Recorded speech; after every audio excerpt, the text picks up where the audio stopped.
Already ఒక 18 years అమ్మాయికి ఇంటిని రెస్పాన్సిబిలిటీ, మమ్మీ, చెల్లెళ్ళు, దానికి తోడు ఇలాంటి ఒక అన్‌ఎక్స్‌పెక్టెడ్ ఇన్సిడెంట్ అయిన తర్వాత లైఫ్ అంటేనే భయమైతుంది. ఏజ్‌తోని మీరు అసలకి పని పాట లేదు. ముసలోడు, పడుసోడు అంతే. స్కూల్‌కి పోతున్న పిల్లలు రోడ్ మీద ఇంత పెద్దగున్నాయి. వీడు నన్నేం చేయకముందుకే నేను ఇక్కడి నుంచి బయటికెళ్ళిపోవాలి. ఇక్కడ ముట్టుకోవడం, ఇక్కడ ముట్టుకోవడం, ఇక్కడ ముట్టుకోవడం. Literally he was touching me everywhere and I can't do anything and I really don't know what to do. రాత్రి పూట ఎవరిని నమ్మాలి, ఎవరిని నమ్మొద్దు నేనున్న పరిస్థితిలో. Always think 1000 times before you do anything. Hello beautiful people, I hope you guys are doing great. Welcome back to my channel. చాలా రోజులైంది, నాకు కూడా సిగ్గు అనిపిస్తుంది ఇన్ని రోజుల తర్వాత వీడియో అప్లోడ్ చేస్తుంటే. ఈ వీడియో తర్వాత ఐ ప్రామిస్ మీకు హోమ్ సిరీస్ రాబోతున్నాయి. ప్రెసెంట్ ఉన్న సిచ్యువేషన్ కి ఈ వీడియో డెఫినెట్ గా చూడాల్సిందే. ప్రతి ఒక్క చిన్న స్టోరీ ఇన్సిడెంట్ కూడా మ్యాటర్ అవుతుంది, బికాస్ మనం దాని నుంచి ఏదో ఒకటి నేర్చుకుంటాము. ఎగ్జాక్ట్ గా 10 years బ్యాక్, అంటే నాకు 17 క్రాస్ అయ్యి 18 వచ్చినాయి. 18 ఇయర్స్ ఒక అమ్మాయికి ఇట్లాంటి ఒక సిచ్యువేషన్ కూడా అవుతుంది, అవ్వచ్చు అని మైండ్ లో అస్సలకి లేకుండే. ఆల్రెడీ ఒక 18 ఇయర్స్ అమ్మాయికి ఇంటిని రెస్పాన్సిబిలిటీ, మమ్మీ, చెల్లెళ్ళు, ఇప్పుడున్న సిచ్యువేషన్ నుంచి ఎట్లా బయటికి రావాలి, ఉన్న లైఫ్ నుంచి బెటర్ లైఫ్ కి ఎట్లా వెళ్ళాలి, ఇవన్నీ ఆల్రెడీ ఉంటే నెత్తి మీద. దానికి తోడు ఇలాంటి ఒక అన్ఎక్స్పెక్టెడ్ ఇన్సిడెంట్ అయిన తర్వాత లైఫ్ అంటేనే భయం అవుతుంది. ఫైనల్ గా నేను హైదరాబాద్ నుంచి ముంబైకి వెళ్ళింది. అర్జెంట్ గా నేను హైదరాబాద్ కి రావాల్సి వచ్చిండే. ఎందుకు అనేది I'm not gonna share. Training period లో ఉన్నప్పుడు ఆ 3 months ట్రైనింగ్ పీరియడ్ ఎంత డిఫికల్ట్ అంటే మనకు ఒక్క రోజు కూడా లీవ్ దొరకదు. సేఫ్టీ క్లాసెస్ నడుస్తుండే. అప్పుడు లంచ్ బ్రేక్ లో సార్ తోని కూర్చొని ఇట్లా అని ఎక్స్ప్లెయిన్ చేసినప్పుడు ఓకే ఫైన్, సాటర్డే సండే వస్తుంది కాబట్టి సాటర్డే సండే క్లాసెస్ ఉండవు, ఎవరికి చెప్పకు, ఎలాంటి మెయిల్ రాయకు, జస్ట్ ఫ్లైట్ టికెట్ బుక్ చేసుకో. ట్రైనింగ్ పీరియడ్ లో ఫ్యామిలీ వాళ్ళకి ఫ్రీ టికెట్స్ ఉండవు, బట్ క్రూ మెంబర్ కి ఫ్రీ టికెట్స్ ఉంటాయి. ఫ్లైట్ లో సీట్ దొరికింది, ఇక్కడికి వచ్చినాను, ఇక్కడ పని చూసుకున్నాను, ఏడుపులు తోడుపులు అన్ని అయిపోయినాయి. చలో ప్రణవి ఇప్పుడు పోయి కాన్సన్ట్రేట్ చేయాలి చదువుకోనికి అని. సో సాటర్డే రోజు ఇంట్లోనే ఉన్నాను అండ్ సండే రోజుకి నేను ఆఫ్టర్నూన్ కి నాకు టికెట్ బుక్ అయింది. బికాస్ గో ఫస్ట్ నేను ఏదైతే ఎయిర్లైన్ లో వర్క్ చేస్తున్నానో హైదరాబాద్ నుంచి ఓన్లీ 2 డిపార్చర్స్ ఉండే. బికాస్ ఇవి ఫ్రీ టికెట్స్ కాబట్టి, ఇవి రెవెన్యూ టికెట్స్ కాదు కాబట్టి ఏం చేస్తారంటే ప్యాసింజర్స్ ఎవరైతే ఉంటారో అందరు ప్యాసింజర్స్ సీట్స్ అయిన తర్వాత ఎవరైనా ప్యాసింజర్ బోర్డ్ అవ్వకపోయినా లేదంటే సీట్స్ ఖాళీగా ఉంటేనే మాకు సీట్ అనేది ప్రొవైడ్ చేస్తారు. నేను ఆఫ్టర్నూన్ టైంకే వెళ్ళిపోయిండే అండ్ నన్ను ఫ్రెండ్ డ్రాప్ చేసిండే. నేను రీచ్ అయిపోయినాను అండ్ అక్కడికి వెళ్ళి వెయిట్ చేసి సీట్స్ లేవు. ఈవినింగ్ ఒక ఫ్లైట్ ఉంది, అది ఎలా అంటే హైదరాబాద్ టు చెన్నై, చెన్నై నుంచి ముంబైకి. సో హైదరాబాద్ నుంచి చెన్నైకి అయితే we're sure about it, but Chennai నుంచి ముంబైకి దొరుకుతుందో లేదో తెలియదు, బట్ అది కూడా ఈవినింగ్ డిపార్చర్ అనింది. సరే ఇప్పుడు నేను ఇంట్లో మమ్మీకి ఏం చెప్పినా అంటే నాకు ఫ్లైట్ దొరికేసింది అని చెప్పిన. బికాస్ మా మమ్మీ ఉన్న సిచ్యువేషన్ లో ఏ ఒక్కటి అవ్వట్లేదు అన్నా అది ఎంతో పెద్ద విషయం లాగా తీసుకుంటుంది అని, సరేలే నేను ఎయిర్పోర్ట్ లోనే కూర్చుంటాను, సాయంత్రం వరకే కదా, మమ్మీకి అయితే నేను ముంబైకి వెళ్ళిపోయినా అని చెప్తా అని నేను మమ్మీకి నేను ముంబైకి వెళ్ళిపోతున్నా మమ్మీ, నాకు ఫ్లైట్ దొరికింది అని చెప్పిన. అండ్ మమ్మీ ఇంకా రిలాక్స్డ్, షీఈ్ హ్యాపీ. ఇప్పుడు నా అసలుకైన స్టోరీ స్టార్ట్ అయింది. అక్కడనే కూర్చొని టైం పాస్ చేసి ఈవినింగ్ అరౌండ్ 7:30కి నా డిపార్చర్ ఉండే. అండ్ అప్పుడు నేను ఒక వివో ఫోన్ యూజ్ చేస్తుండే, ఐ స్టిల్ రిమెంబర్. అండ్ అది ఆల్రెడీ గ్లాస్ అంతా పగిలిపోయి ఛార్జింగ్ పెట్టినా కాకపోతుండే, ఒకవేళ ఛార్జింగ్ అయినా కూడా 10 minutes కన్నా ఎక్కువసేపు ఉండకపోతుండే. సో ఇంకొక ఫోన్ కొనుక్కోవాలి అన్నా కూడా పైసలు లేకుండా. 7:30 డిపార్చర్, బట్ ఫ్లైట్ డిలే ఉంది, మీరు కాస్త వెయిట్ చేయాల్సి వస్తుంది. ఐ థింక్ 8:30, 9కి డిపార్చర్ అవుతుంది. లాస్ట్ మూమెంట్ అరౌండ్ 9:30కి ఆమె నాకు మ్యామ్ ఇట్స్ నాట్ పాసిబుల్ అని చెప్పింది. ఆ మూమెంట్ లా నా దగ్గర పైసలు లేవు, ఏం చేయాలో అర్థమైతలే. ఇంట్లో నేను ముంబైకి వెళ్ళిపోయినా అని చెప్పిన. ఐ వాజ్ సో లాస్ట్, నాకు ఎవ్వరు లేరు అసలుకి కాల్ చేయనీకే. ఆ డొక్కు ఫోను ఛార్జింగ్ పెట్టినాక కూడా 5% ఛార్జ్ అయ్యింది. ఆ ఫోన్ తీసుకొని ఓలా, ఊబర్ ఇలాంటి యాప్స్ ఏవి లేకుండే నేనేం చేసిన, డిపార్చర్స్ నుంచి అరైవల్స్కి వెళ్ళి, ఇప్పుడు ఎయిర్పోర్ట్ చేంజ్ అయిపోయింది బట్ అప్పుడు ఎయిర్పోర్ట్ కొంచెం డిఫరెంట్గా ఉంటుండే. అరైవల్స్ దగ్గరికి వెళ్ళి పార్కింగ్ దగ్గర పోలీస్ వాళ్ళు ఉండే అనమాట. ఎవరిని అడిగినా ఏం చెప్తారో తెలియదు కాబట్టి పోలీస్ వాళ్ళని ఉండి, సార్ ఇలా నేను ఇక్కడ నుంచి బస్ బుక్ చేసుకున్నాను, ఫ్లైట్ మిస్ అయిపోయింది, నాకు క్యాబ్ కావాలి. ఆ పోలీస్ ఆఫీసర్ చాలా మంచి అతను ఉండే. అతనుండి ఇక్కడ క్యాబ్స్ ఉన్నాయమ్మా, ఇవి ప్రైవేట్ క్యాబ్స్, ఏం టెన్షన్ తీసుకోవాల్సిన అవసరం లేదు, మంచి తీసుకెళ్తారు, సో ఇక్కడ మాట్లాడుకొని తక్కువ రేట్కి వెళ్ళిపో అనిండే. సరేలే నా దగ్గర ఛార్జింగ్ లేదు, బుక్ చేసుకున్నా కాని పని, సో ఇక్కడ వీళ్ళనే మాట్లాడుకుందాం. ఒక ముసలి అతను ఉన్నాడు, I think is around 55 to 50-55 మధ్యలో ఉంటాడు. అతన్ని ఉండి కొంతమందిని అడిగిన తర్వాత I don't no, I was scared of their faces. ఆ రాత్రి పూట ఎవరిని నమ్మాలి, ఎవరిని నమ్మొద్దు, నేనున్న పరిస్థితిలో, నా ఫోన్ పరిస్థితి, నా జాబ్ పరిస్థితి, పైసలు లేకుండా ఏం చేయాలో అస్సలకి అర్థమైతలే. ఆ సార్ నాకు పైసలేస్తే 1000 రూపీస్ ఏసి ఒక బస్ బుక్ చేస్తే ఎయిర్‌పోర్ట్, శంషాబాద్ ఎయిర్‌పోర్ట్ నుంచి Kukatpally. Imagine how far it is, like how far it is. ముంబైకి వెళ్ళాలి కదా, ముంబై బస్సెస్ అన్ని అక్కడ సైడ్ నుంచే పోతాయి. సో నాకు అమీర్పేట్లో పికప్ పాయింట్ బస్ ఉండే, బట్ పికప్ పాయింట్ బస్ దగ్గరికి నేను రీచ్ అవ్వలేను కాబట్టి నేను డైరెక్ట్గా ఎక్కడైతే పాసిబుల్ అవుతుందో అక్కడికి వస్తా అని చెప్పినాను. సో మీన్ వైల్లో నేను ఇక్కడ క్యాబ్ మాట్లాడుకొని నేను అతను ఏమన్నాను, సార్ వస్తారా అంటే సరే అనిండే. సో ఆ కార్స్ ఎట్లా నడుస్తాయి అంటే, కార్ లోపలనే మీటర్ సిస్టమ్ ఉంది. I don't know, it was back then 10 years. ఏదో మీటర్ సిస్టమ్ ఉంది అండ్ దెన్ ఎంత అయితే అంత పే చేయాలి అని చెప్పిండే. సరే అని కూడా అనుకున్నాను. నా ఫోన్లో ఛార్జింగ్ లేనందుకు నేను నా బ్యాగ్ వెనకాల పెట్టి నేను ముందు సీట్లో కూర్చున్నా. ముందు సీట్లో కూర్చొని ఫోన్ ఛార్జింగ్ పెట్టి కూడా వాడట్లేదు, బికాస్ వాడితే అంత జల్దీ ఛార్జ్ అవ్వదు అని పక్కన పెట్టి నాకు ఏం చేయాలో అర్థమైతలేదు. And I was wearing formal shirt వేసుకొని కింద నేను ట్రౌజర్స్ వేసుకున్నా. నాకు ఏం చేయాలో అర్థమైతలే, ఇలానే కూర్చొని నేను దిక్కులు చూస్తున్నా, అటు ఇటు అటు ఇటు. ఒకవేళ ఫోన్ ఛార్జ్ ఉంటే ఎవరితోనైనా మాట్లాడుతుండేనేమో, బట్ ఛార్జ్ లేదు కాబట్టి. ఆ క్యాబ్ డ్రైవర్ కూడా స్టార్ట్ అయినప్పుడు ఏం మాట్లాడలేదు and I don't talk to any one much. అలానే శంషాబాద్ నుంచి మెహదీపట్నం ఏదైతే ఫ్లైఓవర్ ఉందో ఆ ఫ్లైఓవర్కి రీచ్ అయిపోయినాము. ఆ ఫ్లైఓవర్కి రీచ్ అయిన తర్వాత ట్రస్ట్ మీ, సడన్గా ఈ ఆస్ట్ మీ ఎక్కడికి వెళ్తున్నారు మేడం అనిండే. సార్ ముంబైకి వెళ్తున్నాను అన్నాను. అచ్చా ముంబైకా అనిండే. దాని తర్వాత 5 minutes ఎలాంటి కాన్వర్జేషన్ లేకుండే. 5 minutes తర్వాత ఒక వియర్డ్ స్మైల్ ఇచ్చి, ఎందుకు వెళ్తారు మేడం ముంబైకి, ఈరోజు రాత్రి నా క్యాబ్లోనే ఉండొచ్చు కదా, మనం ఎంజాయ్ చేద్దాము. Swear to god this was his words. సడన్గా నాకు ఏం చెప్తున్నాడు ఈయన, అసలుకి రిలేటే లేదు అన్న పరిస్థితిలో ఏమన్నారు అన్న అంటే, అంత దూరం ఎందుకు మేడం, ఈరోజు నా క్యాబ్లోనే స్పెండ్ చేద్దాము ఇద్దరము అని మెల్లగా అతను హ్యాండ్ తీసి నా థైస్ మీద చేతి పెట్టినాడు. ఇంకా చూడు, నా భయానికి అద్దే లేదు, బికాజ్ నాకు హెల్ప్ చేయనీకి ఎవరు లేరు, హెల్ప్ ఎట్లా అడగాలో అర్థం అవ్వట్లేదు. అది ఫ్లైఓవర్, బండిల్ నా పక్కన నుంచి జూయి పోతున్నాయి, I can't even ask for help. So లోపలనే నాకు ఏం చేయాలో అర్థమవుతలేదు. సో నా ఫోన్ మెల్లగా ఫోన్ తీసినాను, బట్ ఆ ఫోన్ తీస్తే ఫోన్ కూడా ఆన్ అవ్వట్లేదు. అప్పుడు నాకు ఫోన్, ఒక మంచి ఫోన్ ఉండాలి అనే ఒక ఇంపార్టెన్స్ నాకు అర్థమైంది. నేను చెప్పినాను, సార్ ఇట్లనే అన్నా, సార్ మీరు నా తాత వయసులో ఉన్నారు, నాలాంటి పిల్లలకి పిల్లలు ఉంటారు, సో ప్లీజ్ అర్థం చేసుకోండి, నేను అలాంటి అమ్మాయిని కాదు, ప్లీజ్ కావాలంటే నన్ను ఇక్కడ డ్రాప్ చేసేయండి, నేను దిగిపోతాను అని ఐ వాజ్ రిక్వెస్టింగ్ హిమ్. ఇప్పుడున్న ప్రణవి అయితే 4 వేస్తుండే కానీ అప్పుడు ఏమీ తెలియకుండా ఫస్ట్ టైం ఇంటి నుంచి బయటికి వెళ్ళడము అండ్ కొత్తగా అంతా ఎక్స్పీరియన్స్ చేయడం, ఇలాంటి ఒక ఇన్సిడెంట్ అవ్వడము. థైస్ మీద చేయి పెట్టినాడు, చేయి ఇట్లా జరిపేసినాను, మళ్ళా థైస్ మీద చేయి పెట్టి సడన్గా నా బ్రెస్ట్ మీద చేయి పెట్టేసరికి ఇంకా నాకు షివరింగ్ స్టార్ట్ అయ్యింది. Now I don't know really what to do.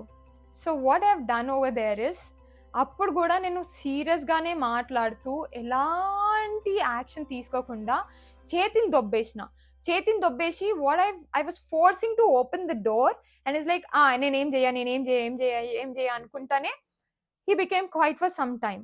నేనుండి, సార్ నన్ను ఒక దగ్గర ఆపేయండి, నేను దిగేస్తాను, మీకు ఎంత అయినా సరే ఇచ్చేస్తాను, నాకు పర్లేదు, ప్లీజ్ నన్ను దించేయండి అని రిక్వెస్ట్ చేసి he was not listening to me. Next moment what I've done, hand దగ్గర నా ఫ్రెండ్కి కాల్ చేసింది ఉండే, సో చూడాల్సిన అవసరం కూడా లేదు, లాస్ట్ కాల్కి జస్ట్ డయల్ చేసి కాల్ కింద పెట్టినాను, ఫోన్ కింద పెట్టి, సార్ నన్ను ఏం చేయకండి, నేను మీ కూతురు వయసులో ఉన్నాను, please so that at least by chance నా ఫ్రెండ్కి అది అర్థమయ్యి హీ మే కమ్ అనే ఒక హోప్తోని నేను ఆ ఫోన్ని కలిపినాను. అండ్ ట్రస్ట్ మీ, ఆ టైంలో నా బుద్ధికి 100% బల్బ్ ఎట్లా వెలిగిందో తెలియదు కానీ, సార్ మనం ఫ్లైఓవర్ మీద ఉన్నాము, ప్లీజ్ నన్ను మైదీపట్నం ఫ్లైఓవర్ దిగి వెంటనే హాస్పిటల్ దగ్గర దించేయండి, నేను వేరే క్యాబ్ బుక్ చేసుకొని పోతాను అని చెప్పినాను. వాళ్ళు రోడ్ మీద ఇంత పెద్దగా ఉన్నాయి, వీడు నన్ను ఏం చేయక ముందుకే నేను ఇక్కడ నుంచి బయటికి వెళ్ళిపోవాలి అనేది.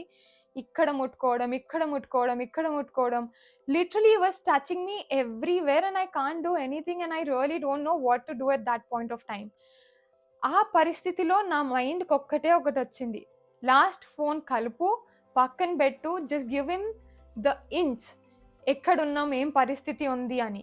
సో మళ్ళీ మాట్లాడిందే రిపీటెడ్ మోడ్లో మాట్లాడుతూ ఉంటే ఐ వాజ్ జస్ట్ హోపింగ్ వాళ్ళు అది అర్థం చేసుకొని నేను వచ్చేలోపు వాళ్ళు ఎక్కడనో ఒక దగ్గర దారిలో కలుస్తారేమో అనే ఒక ఓన్లీ ఎక్స్పెక్టేషన్స్తోని నేను అది కలిపినాను. అండ్ ఆ రోజు నన్ను అది సేవ్ చేసింది. ఫ్లైఓవర్ శంషాబాద్ దగ్గర నుంచి ఎక్కిన తర్వాత మెహదీపట్నం దిగేలోపు I think there is high hospital, Sarojini high hospital bus stop దగ్గర. ఐ థింక్ హాస్పిటల్ పేరు నేను తప్పు చెప్తున్నానేమో, but I think it's the right one. ఆ బస్ స్టాప్ దగ్గర 2 of my friends 2 స్కూటీల మీద వచ్చినారు and I can see them. వాళ్ళు నాకు దూరం నుంచి కనిపియంగానే దెన్ ఐ స్టార్టెడ్, నేను దిగిపోతా దొబ్బేసుకొని దిగిపోతా అనేసి లోపు వాట్ హ్యావ్ డన్ ఇస్ కార్ని ఒక కార్నర్కి తీసుకొచ్చేసినాడు. కార్ని ఒక కార్నర్కి తీసుకొచ్చిన తర్వాత then this guys has stopped it. వాడు ముసలోడు, వాని చేతులు వణుకుతున్నాయి, వానికే చేతనైతలేదు, అట్లాంటిది he wanted to force me for it. ఇప్పుడు మీరు చెప్పండి, ముసలోళ్ళని నమ్మాలా, వయసులో ఉన్నోళ్ళని నమ్మాలా, చిన్న పిల్లల్ని నమ్మాలా? ఎవరిని నమ్మనీకి లేదు, ఎవరిని నమ్మనీకి లేదు. Some times with my own experience I'm saying this, you can't even trust your own brothers and fathers. Not with everyone, but there are cases. Experience అయినాను కాబట్టి I'm telling you. జస్ట్ ఎవరిని గుడ్డిగా నమ్మద్దు. అరే ముసలోడే కదా, మంచినే తీసుకెళ్తాడు కదా అని ఏదైతే నేను నమ్మి తప్పు పని చేసినానో ఆ రోజు నాకు ఆ సిచ్యువేషన్ ఫేస్ చేయాల్సి వచ్చింది. అదే నేను క్యాబ్ వెతుకులాడుతున్నప్పుడు ఇంకా 2 అన్న వాళ్ళు ఉండే, వాళ్ళ క్యాబ్లో పోయినా ఇలాంటి సిచ్యువేషన్ కాకపోతుండేనేమో. Just on basis of age మీద నేను వెళ్ళినాను చూడు, అది నా బుద్ధి తక్కువ. అండ్ ఆ రోజు నన్ను పెద్ద లెసన్ నేర్చుకున్నాను. And I'll tell you after that what happen. నా బస్ గంగపాలైంది, ఫ్లైట్ కాదు బస్సు కూడా దొరకలేదు. ఆ మూమెంట్లో నా కళ్ళ నుంచి నీళ్ళు గారిపోతున్నాయి, నా జాబ్ పోతుందేమని ఒక భయం, నేను ఒకళ్ళకి ప్రామిస్ చేసింది నిలబెట్టుకోలేకపోతానేమో అనే ఒక డౌట్ నాలో స్టార్ట్ అయిపోయింది. ఏం చేయాలో అర్థమైతలే నాకు ఆ టైంలో. నా డొక్కు ఫోన్తోనే నేను ఏం చేసినా బయటికి దిగిపోయిన తర్వాత, వాళ్ళు వచ్చి ఆపిన తర్వాత నేను కార్ల నుంచి దిగిపోయినా, నా ల్యాప్టాప్ బ్యాగ్ తీసేసుకున్నాను. అండ్ దెన్ నా ఫ్రెండ్స్ ఎవరైతే ఉన్నారో ఆ ముసలోని బయటికి తీసినారు. బయటికి తీసి they were fighting with him.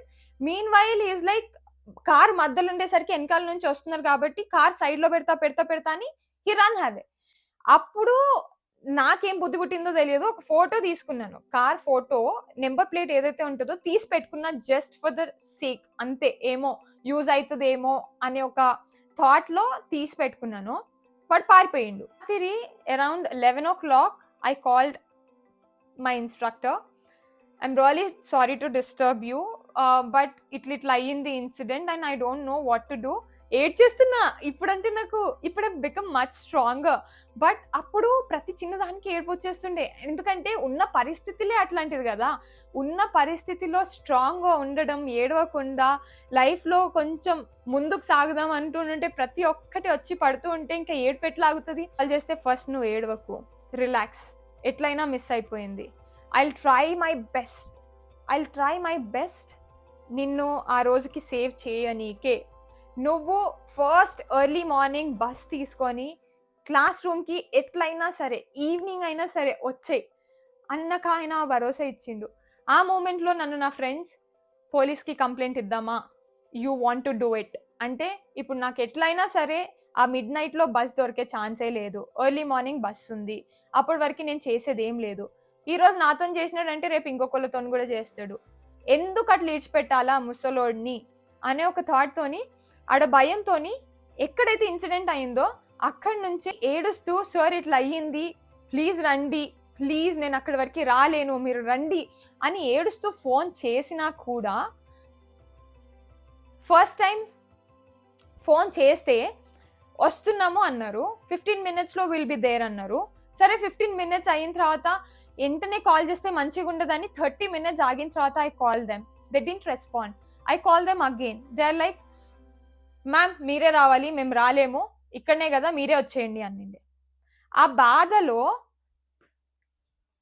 తూడ్చుకొని సరే అని నా ఫ్రెండ్స్ని రిక్వెస్ట్ చేసి పోలీస్ స్టేషన్కి పోయింది. ఇన్సిడెంట్ ఏమైందమ్మా, ఏం చేయాలనుకుంటున్నావు, కేసు ఫర్దర్గా తీసుకోవాలనుకుంటున్నావా, అతని మీద కంప్లైంట్ వేయాలనుకుంటున్నావా అంటే వేయాలి అనుకుంటున్నాను అని చెప్పినాను. ఏ క్యాబ్ పేరు ఏంటిది, ఆ మనిషి ఎట్లుంటాడు, ఏ ఏజ్, ఇంకేమైనా ఉన్నాయా ప్రూఫ్ అంటే నేను కార్ నెంబర్ ప్లేట్ ఫోటో తీసుకున్నాను కదా, ఆ ఫోటో వాళ్ళకి ఫార్వర్డ్ చేసిండే. అండ్ నేను ఓలా ఊబర్లో బుక్ చేసుకోలేదు కాబట్టి నాకు అతని పర్సనల్ ఇన్ఫర్మేషన్, అతని పేరు ఇంకేది నాకు తెలియదు. సో ఏదైతే క్యాబ్ పేరు ఉందో ఆ క్యాబ్ పేరు చెప్పినాను, ఇన్సిడెంట్ ఏమైందో అంతా చేతులు వణుకుతుండే. అట్లనే మొత్తం రాసి ఆ ఫోటో నా దగ్గర ఏదైతే ఉందో అది ఫార్వర్డ్ చేసి నేను ఇంకా అక్కడి నుంచి వెళ్ళిపోయిండే. అండ్ అక్కడ పట్టించుకునే వాళ్ళు ఒక్కోళ్ళు కూడా లేరు. ఇప్పుడు things have changed and I'm very happy. But అప్పుడు అస్సలకి బాగుండలే పరిస్థితులు. ఏడుపు అనేది ఆగనే ఆగట్లేదు. ఎందుకు మాతోనే ఇట్లా అవుతుంది, మేమేం చేసినాము, మేము ఒకళ్ళని అసలుకి ఏం అనను కూడా అనము. ఇంకా పాసిబుల్ అయితే నేను, మా అమ్మ ఎవరమైనా పాసిబుల్ అయితే నలుగురికి పెట్టడానికి ఆలోచిస్తాం, కానీ ఒకళ్ళ దగ్గర నుంచి తీసుకోవాలనే ఉద్దేశమే ఉండదు. అట్లాంటిది మాకే అవుతుంటే దేవుడు అసలుకి ఉన్నాడా లేడా, మాకే కంటిన్యూస్గా ఎందుకు ఇట్లా అవుతుంది అనేది కాన్స్టెంట్గా నా మైండ్లో రన్ అవుతూనే ఉంది. కళ్ళ నుంచి నీళ్ళు గారుతూనే ఉంది. అండ్ నా ఫ్రెండ్స్ అరే అయిపోయింది, it's okay it's okay it's okay అని చెప్తూనే ఉన్నారు. ఇంకా ఏం చేస్తా, కంప్లైంట్ ఇచ్చినాను అండ్ అక్కడ నుంచి వెళ్ళిపోయినా. మార్నింగ్ బస్ ఎక్కిన తర్వాత ఐ రీచ్డ్ ముంబై. ఇంకా ఆ రోజు నేను క్లాస్కి ఏదో జస్ట్ నేమ్ సేక్కి క్లాస్ రూమ్కి పోయి నా మొహం చూపించి వచ్చేసినాను. ఆ రోజు నేను క్లాస్ అటెండ్ కాలేదు. ఆ రోజు ఇన్స్ట్రక్టర్ ఉన్నందుకు, రాఖీ ఉన్నందుకు, నా ఫ్రెండ్స్ హైదరాబాద్లో నాకు హెల్ప్ చేసినందుకు ఈరోజు నేను ఇక్కడ ఉన్నాను. ఆ రోజు ఆ సిచ్యువేషన్ నుంచి బయటికి వచ్చినాను. ఒక్కసారి నేను ఆలోచించుకుంటే, ఒకవేళ నాకు ఆ కాల్ చేయనీకే కూడా ఆ ఫ్రెండ్స్ కూడా లేకపోయి ఉండుంటే, నా ఫోన్ మొత్తం స్విచ్ ఆఫే అయిపోయి ఉండుంటే నా పరిస్థితి ఏంటిది? ఎవరు వచ్చి నన్ను కాపాడతారు? అండ్ అదే నా మైండ్లో తిరుగుతున్నప్పుడు సరే నేను పోలీస్లోకి కంప్లైంట్ ఇస్తా, వాడిని విడిచిపెట్టద్దు అని ఒక మైండ్లో డిసైడ్ అయ్యి నేను పోలీసులకు ఫోన్ చేస్తే వాళ్ళు రాను కూడా రాలేదు. మీరే వచ్చేయండి అమ్మా. సరే అక్కడికి వెళ్ళిన తర్వాతనైనా సరే ఎవరైనా రెస్పాండ్ అవుతారంటే లీస్ట్ బాదర్, ఎవ్వరు రెస్పాండ్ అవ్వనికి. Always always always think 1000 times before you do anything. ఒకవేళ అది అయ్యేది ఉంటే ఎట్లయినా అవుతుంది and we can't stop it. But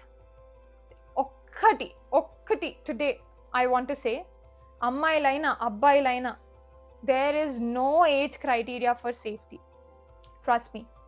ఏజ్తోని మీరు అసలుకి పని పాట లేదు.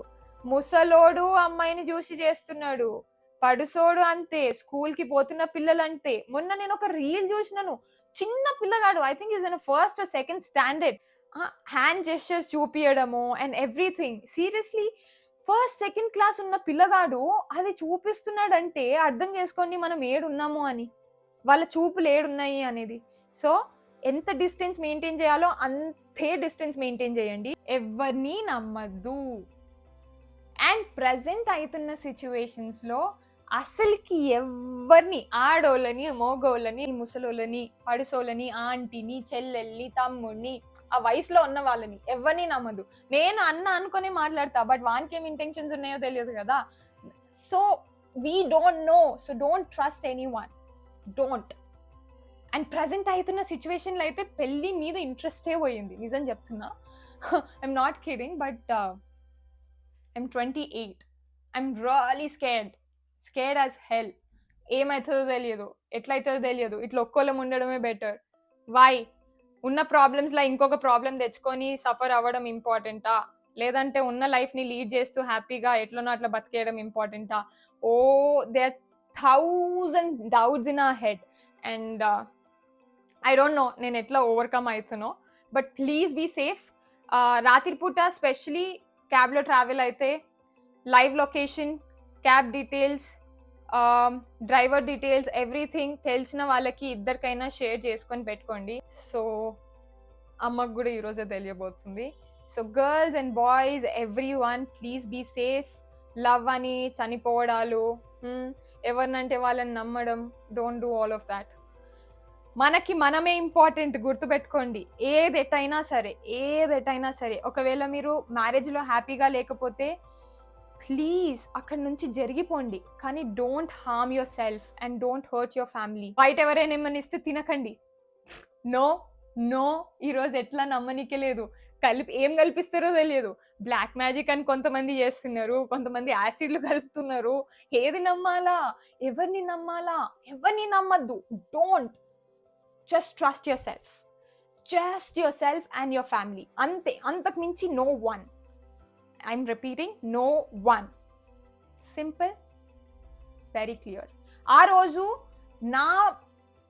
నా లక్కీ డే అనుకుంటా, అందుకోసం నేను బయటికి వచ్చిన. లేదంటే he could have done something. And ఆ ట్రామా నా లైఫ్ లాంగ్ క్యారీ ఫార్వర్డ్ చేస్తుండే, life long. And it's not easy. So అందరి డే లక్కీగా ఉండదు, అందరికీ సిచ్యువేషన్స్ మనకి అనుకూలంగా ఉండవు. సో ఏ రోజు ఎట్లుంటుందో తెలియదు. ఒకవేళ ఎవరినైనా నమ్మి వాళ్ళు మీ ట్రస్ట్ని బ్రేక్ చేసినా కూడా తిట్టకండి, కొట్టకండి, ఏమనకండి. సైడ్లకి జరిగిపోండి, వాళ్ళతోని మాట్లాడడం మానేయండి. ఈ మధ్య చంపుకోవడాలు, చంపేయడము, యాసిడ్లు పోయడము ఇవన్నీ కామన్ అయిపోయినాయి. అప్పుడో ఇప్పుడో ఏదో ఒక కేసు, అరే ఎవరో చంపేసి, how come they can do it? అసలు వాళ్ళు మనిషిలేనా, జంతువులా అని అంటుండే, అలాంటిది ఇప్పుడు ఆంటీ పప్పు పెట్టలేదని ఇంకొక ఆంటీ చంపేస్తుంది. ఇంకొక అమ్మాయి జెలసీ, జాబ్ వచ్చిందని ఫ్రెండ్ని చంపేస్తుంది, యాసిడ్ పోస్తున్నారు. వాట్? పెళ్లి చేసుకొని మర్డర్లు ప్లాన్ చేస్తున్నారు. ఎవరిని? డోంట్, జస్ట్ బీ హ్యాపీ, అంతే. అంతకు మించి ఏం చెప్పట్లే. ఐ డోంట్ నో 10 years తర్వాత నేను ఇట్లాంటివి షేర్ చేసుకుంటాను అని అనుకోలేదు. ఎవరిని నమ్మను, అండ్ నమ్మను. అండ్ దానివల్లనే ఐఎమ్ ప్రొటెక్టింగ్ మై సెల్ఫ్ అని అనుకోవచ్చు. Trust me. నాకు ఏదైనా నచ్చకపోతే ఒకళ్ళని ప్లీజ్ చేయనీకే మాత్రం, సరే చేద్దాం పోనీ, వాళ్ళు బాధపడుతున్నారు అని మాత్రం నేను చెయ్య. వాళ్ళు బాధపడితే పడినారు, మళ్ళీ నేను 10 రోజుల తర్వాత మాట్లాడి ఏదైనా చెప్పుకుంటాను. కానీ నాకు నచ్చింది, నాకు ఏదో కొంచెం ఫిషీగా అనిపిస్తుంది, డౌట్ అనిపిస్తుంది అంటే అస్సలకి నేను ఆ పని చెయ్య. అక్కడ ఉండా, ఆ పని చెయ్య, వాళ్ళతోని మాట్లాడా, నాకు అస్సలకి ఫరక్ పడదు. సో ఆల్వేస్ మీ మైండ్, మీ హార్ట్ ఏం చెప్తుందో వినండి. అది చెప్తుంది వింటే మేబీ 1% అయినా నిజమైంది అనుకో, మనం సేవ్ చేసుకుంటాము. Bye bye.